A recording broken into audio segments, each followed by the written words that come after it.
settlers called the Pilgrims. How in 1620 they came to America in a ship called the Mayflower. When they finally arrived, it was November, and winter was in the air. About 100 people stepped on shore, weak and sick from a difficult journey.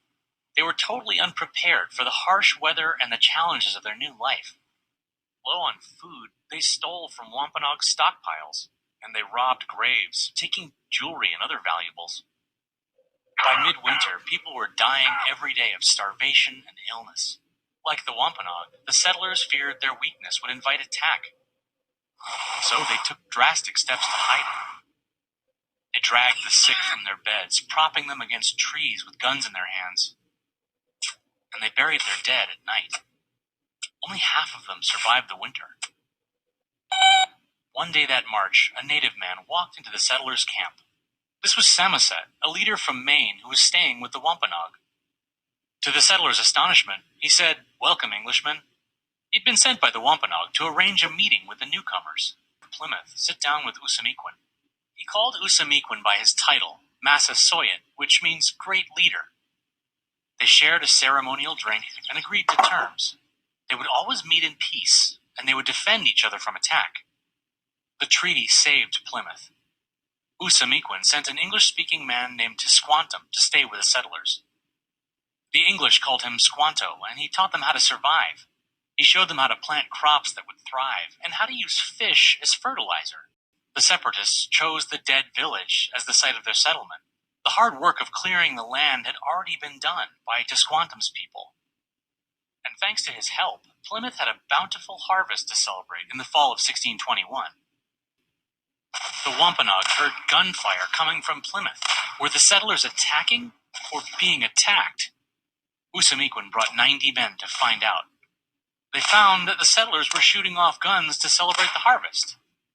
Usamequin decided they would join the feast and maybe keep an eye on things, although there wasn't quite enough food for 90 unexpected guests. So the Wampanoag went out hunting and brought back some deer.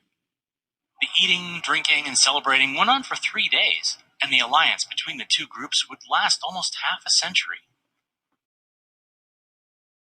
Sarah Josepha Hale was a teacher and a writer from New Hampshire. You all know her most famous work, Mary Had a Little Lamb.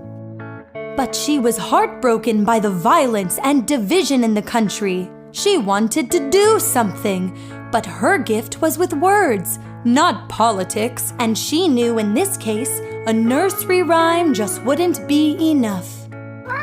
Oh, Cordelia, our country is in crisis.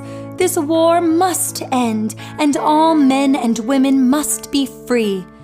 I want to do something, but how can I influence the entire country to be grateful for what they have and stop abusing their fellow man? Scripture says, "Where 2 or 3 are gathered together in my name, there am I in the midst of them." Obviously, we can't make everyone in America agree to gather in prayer, but you know, it has been common practice around the country to hold days of Thanksgiving in November, like the Pilgrims did so long ago. What if we could convince the entire country to gather with their loved ones on the same day to give thanks? Imagine how that could start a healing of our nation.